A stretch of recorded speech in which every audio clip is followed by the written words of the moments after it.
Dear Lady Love TV. One Night Deal with Mr. Billionaire. Tunghayan na po natin ang ika-14 na bahagi. Tanging cellphone lang ang nadala ni Ella nang umalis siya sa bahay ng nobyo niya. Nobyo niya nga ba talaga si Raf o naging nobyo lang niya ang lalaki dahil gusto nitong makuha ang brand new car at brand new nitong relo? Inilapat niya ang noo sa pinto at pumikit. Di naman niya isinisigaw ng puso niya. Sumisigaw ito ng tama na dahil hindi na nito kaya. Bakit hindi pa rin niya madala? Bakit sumusubok pa rin siya? Hindi pa ba siya natuto nang iwanan siya ng una niyang nobyo? Mas magaan pa nga iyon para sa kanya dahil tawang ipinalit nito sa kanya. Pero si Raf, bagay lang. Bagay na nasisira pa. Pinaglalaroan lang siya nito. Pinaglaruan lang nito ang damdamin niya. Mas pinili nito ang sasakyan at relo kumpara sa kanya.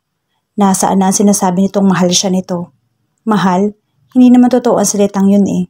Kasi kung totoo yun, bakit nasasaktan ako? Bakit 2 beses pa talaga akong naloko? Tumalikod siya upang ang likod naman ang ilapat. Kahit anong gawin niyang pagkausap sa mga luha niya, ay hindi pa rin iyon nakikinig. Patuloy pa rin sa pagtulo na para bang ayos lang kahit masira ang makeup niya. Akala niya talaga maayos na ang lahat. Akala niya totoo ang lahat na pinakita ni Raf sa kanya gaya ng sinabi nito. Akala niya hindi to seryoso sa deal gaya ng sinasabi nito sa kanya. Akala niya mahal talaga siya ni Raf. Akala lang pa talaga niya ang lahat. Tinignan niya ang ulap na parang sasabayan pa ang paghinagpis niya. Maitim na iyon na tila dinadamahan ng paghinagpis niya. Gusto niya magtanong kung bakit ganito ang buhay niya. Bakit lahat ng lalaki na naging bahagi ng buhay niya ay iniiwan din siya? Hindi ba siya karapat-dapat na mahalin? Wala ba siyang karapatan na maging masaya? Muntikan na niyang mabitawan ang hawak na cellphone nang bigla iyong nag-vibrate. Mas hinigpitan niya ang paghawak bago hinarap iyon sa sarili upang mabasa kung anong notification ang natanggap niya. Mas lalong nalukot ang mukha niya nang mabasa na galing iyon sa lalaking naging dahilan kung bakit siya umiiyak. Hindi na siya nag-abala na buksan pa ang cellphone upang mabasa ang buong mensahe.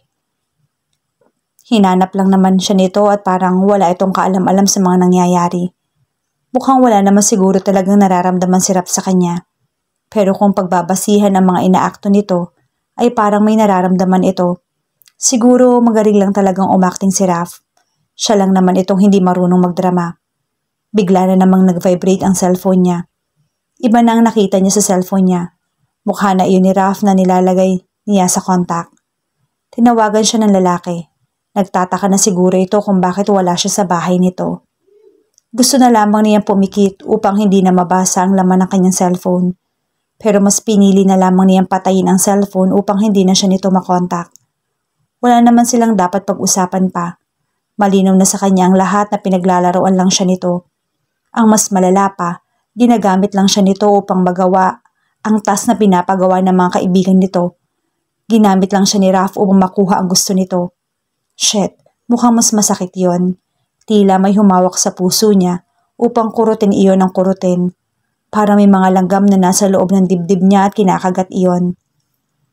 Ang sakit-sakit na ginagawa nito sa kanya. Parang ayaw niyang tanggapin. Wala sa sariling binuksan niya ang pinto at isinara iyon. Hindi pa nga niya tuluyang naisasara ang pinto ay nakita niya na ang mama niya sa salas at may dalang tabo upang diligan ng mga alaga nitong bulaklak. Wala siyang nabasa na emosyon dito maliban sa mga mata nitong parang may sinasabi pero hindi lang niya alam kung ano. Tumango siya sa kanyang mama at tuluyan ng isinara ang pinto. Mukhang kailangan ulit niyang mag-move on. Hanggang kailan ulit? 1 taon? 2 taon? 3? 4? O baka 5? Sana hindi ko nakilala si Raf. Sana hindi ako pumayag na maging teacher ng mga bata. Sana hindi ako pumayag na sinabi ni Kapitan na may kasama ako. Sana hindi ko nilapitan si Raf. Sana hindi ko siya sinundan.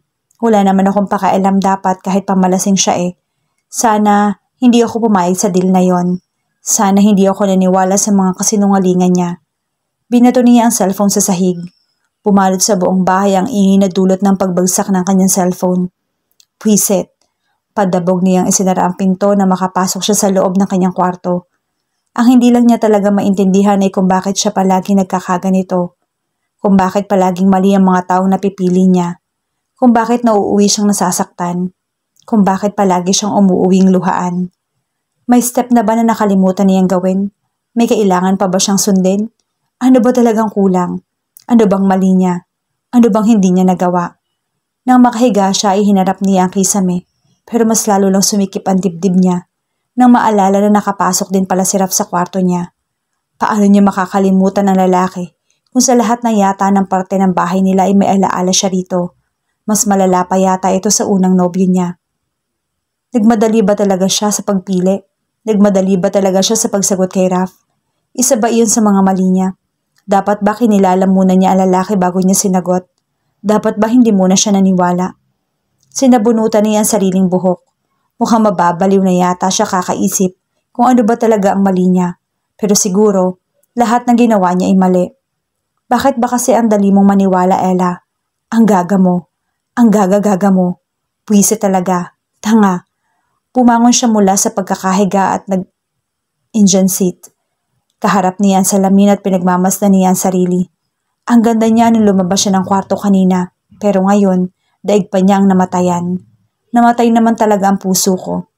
Pinilit niyang tumawa sa sariling biro, pero hindi niya magawa. Ilang buhay na lang ang natitira sa kanya. 3 beses nang namatay ang puso niya. May life pa ba siya o wala na? Napailing siya. Ano ba itong pinagsasasabi ko? Inabot niya ang suklay upang ayusin ang sabog-sabog niyang buhok.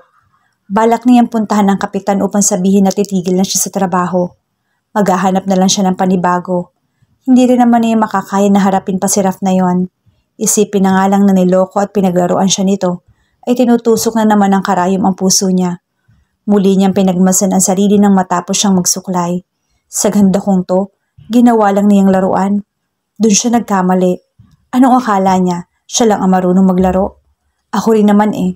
Pero hindi nga lang niya sinabi na maglalaro kami. Hindi tuloy ako nakapag-ready. Sino ngayon ang kawawa? Tulala siyang pinagmasdan ng sarili. Siya lang naman ang kawawa. Siya lang naman palagi eh. Siya ang umuuwing talunan. Siya ang umuuwing luhaan. Bakit ba ang unfair naman ng mundo? Bakit hindi siya pinipili ng mga tao? May mali ba sa kanya? Pangit ba talaga siya? Hindi naman ako pangit eh. Wala lang siguro silang taste. Nagpasya na siyang lumabas ng kwarto. Pagkatapos niya lagyan ng lipstick ang labi at nagpulbo. Hindi niya papayagan ang sarili na magkulong muli at mag-move on kunwari. Masasayang lang ang oras niya. Hindi na siya katulad noon. Mas matatag na siya ngayon. Kung dati nagsasayang pa siya ng 2 taon upang mag-move on, ngayon hindi na. Hindi na siya tanga. Slight na lang. Nang buksan niya ang pinto ay sumalubong sa kanya ang kanyang mama. Hindi pa rin niya ito nakitaan ng emosyon. Magkadikit lang ang mga labi nito pero wala siyang nakitang ngiti.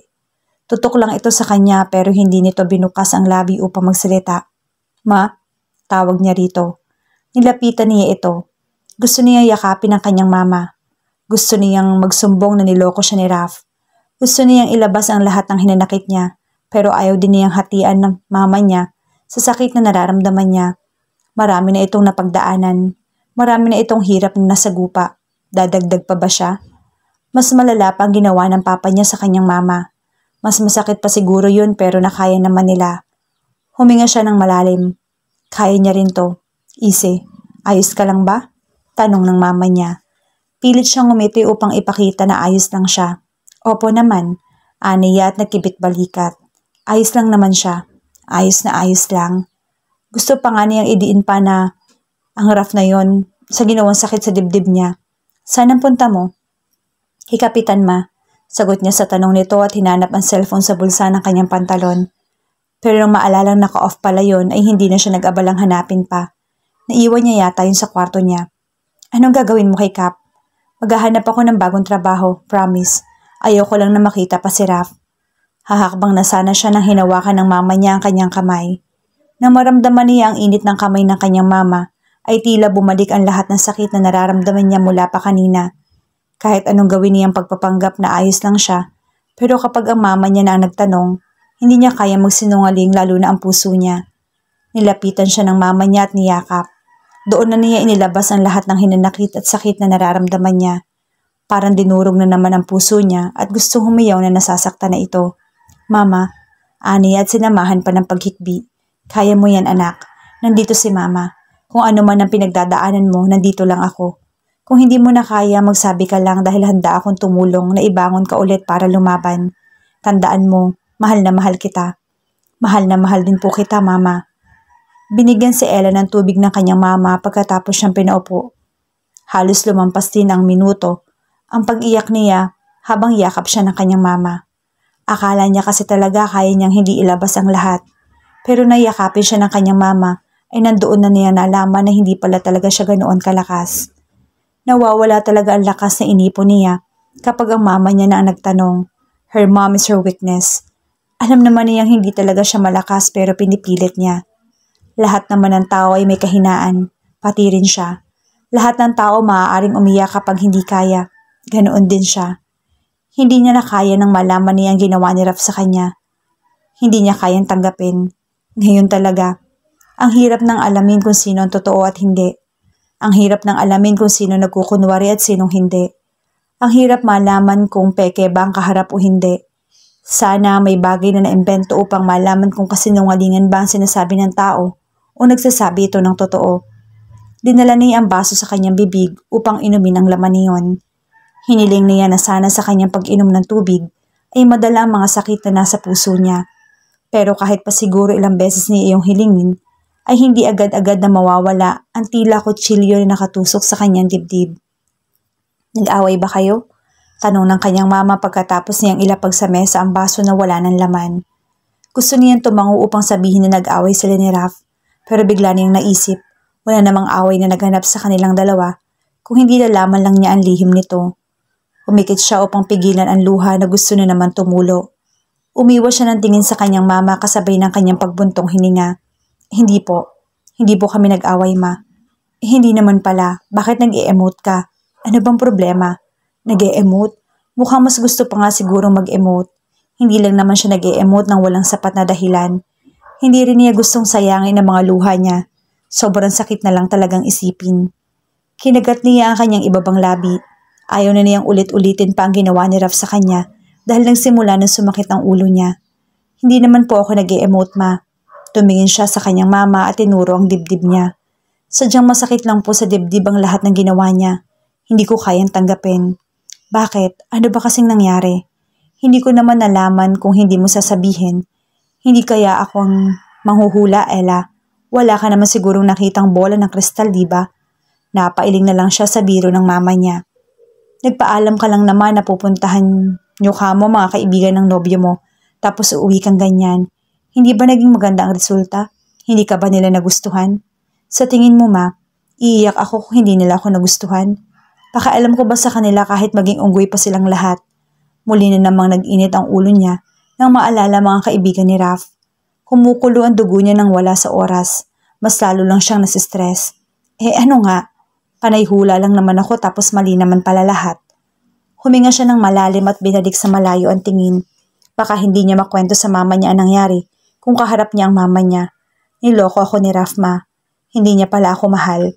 Muntikan pang pumiyok ang boses niya. Sure ka? Inis niyang tiningnan ang mama niya. Anong akala nito hindi ako sigurado? Iiyak po ba ako kung hindi? Napakamot na lang siya sa ulo niya at tumayo upang iwanan ang mama niya. Mas lalo lang sumakit ang ulo niya. Alam mo ba kung anong pinagsisisihan ko sa lahat, Ella? Natigil siya sa paghakbang na magsalita ang mama niya. Bumalik sa seryoso na tono ang boses ng kanyang mama. Nagsisisi ako kung bakit hindi ko kinausap ng maayos ang papa mo. Nagsisisi ako kung bakit hindi ako nakinig sa paliwanag niya. Nagsisisi ako kung bakit hindi ko sinubukan na pakinggan siya. Baka kasi kapag ginawa ko yon, baka may chance na hindi mauwi sa ganito ang pamilya natin. Hindi ko man alam kung ano talaga ang sitwasyon ngayon ni Raf. Hindi ko man masabi na naiintindihan kita. Gusto ko lang sabihin na huwag mong takpan ang tenga, isip at dibdib mo. Subukan mo rin na pakinggan siya at alamin kung ano ang dahilan niya. Huwag kang magpadalos-dalos. Kung nasiguro mong mukhang hindi ka panipaniwala, doon ka na mag-decide. Nilapitan siya ng kanyang mama at tinapik ang balikat niya. Alam kong kaya mo yan. Nasa harap siya ng salamin at inaayos ang pagkakatali ng kanyang buhok bago siya lumabas ng kanyang kwarto. Hindi na siya nag-abalang mag-ayos pa at maligo dahil wala naman siyang balak na pumasok sa trabaho. Nagbigay alam na rin siya sa kapitan nila na hindi muna siya papasok. Umiyak lang naman siya buong gabi at iniisip ang sinabi ng kanyang mama. Tama ba na bibigyan niya ng panahon si Raf na sabihin sa kanya kung ano ang dahilan nito? Tama ba na pakinggan niya ito? Baka kasi puro na naman kasinungalingan ang sasabihin ng lalaki. Paano niya malalaman kung nagsasabi nga ito ng totoo o hindi? Nang buksan niya ang pinto at pumunta siya sa sala, ay laking gulat niya na makita niya si Raf na nakaupo sa sofa at may hawak na bulaklak. Hindi nakaiwas sa mga mata niya sa magandang bouquet na dala ni Raf. Sobrang ganda talaga ng rose. Kahit pa siguro araw-araw niya ito makikita ay hindi talaga siya magsasawa. Bakit ka nandito? Tanong niya kay Raf. Nilibot niya ang tingin sa buong sala. Sinigurado niyang ang mama niya ang nagpapasok sa lalaki. Mukhang pinipili talaga nito na magkausap sila ni Raf. Pero paano naman kasi kung totoo ang lahat? E di mas lalo siyang masasaktan. Bakit naka-off ang cellphone mo? Tanong nito sa kanya sa halip na sagutin ang tanong niya. Cellphone ko? Napaismid siya at tinuro ang cellphone niya na nasa sahig. Ayun, basag. Tumingin si Raf sa sahig at tinuro niya. Basag ang screen ng cellphone niya na itinapon niya pala kahapon, dala ng inis niya. Ibinalik niya sa tingin kay Raf. Naningkit ang mga mata nito na magtagpo ang kanilang mga mata. Naalala mo sinabi ko sa iyo tungkol sa totoo kong mami? Panimula nito at hindi binawi ang tingin sa kanya. Nagkibit-balikat siya at nilampasan ng lalaki. Wala akong panahon na makinig pa sa kwento mo. Hindi ko totoong ina si Nanay Nida. Ang kapatid niya ang biological mother ko. Napahinto siya nang marinig ang katotohanan na iyon. Hindi nito totoong nanay si Manang Nida. Sino ang totoong ina nito? Si Governor ang totoo kong ina. Noong bata pa ako, tuwang-tuwa ako nang malaman kong isa palang governor yung mami ko.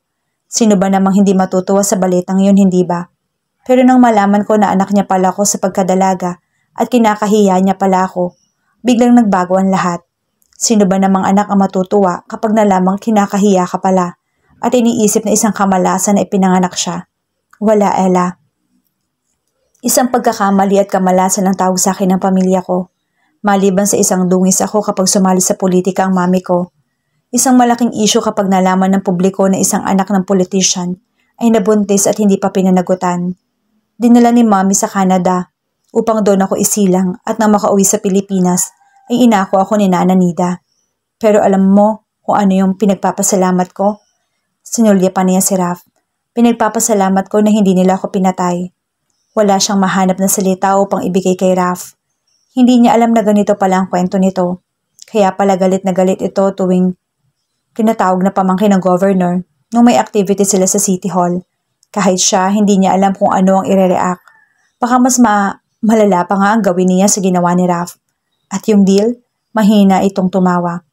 Nakwento ko kasi sa mga kaibigan ko ang tungkol doon. Walang tas na nangyari, Ella. Napahilamos ito sa mukha at hinarap siya. Nakalimutan mo bang mga teacher, mga kaibigan ko? DepEd teacher. Diyos ko, sa tingin mo, saan kukuha ng pera mga loko-lokong yon? Brand new car at relo pa talaga. Saan kukuha ng pera mga kaibigan ko para kumuha ng ganun kamahal? Puro loan nga yun sa bangko eh. Ano ba naman yan?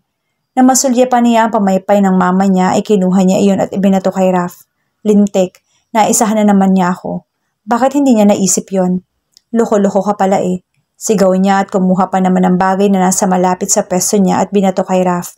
Magsama kayo ng mga kaibigan mo. Ella naman, hindi ko kasalanan yon. Alam mo bang umiyak ako kasi akala ko totoo yon? Sino ba naman kasing nagsabi sa'yo na maniwala ka sa kanila? So kasalanan ko pa talaga. Lumapit siya kay Raf at kinurot ito sa tagiliran.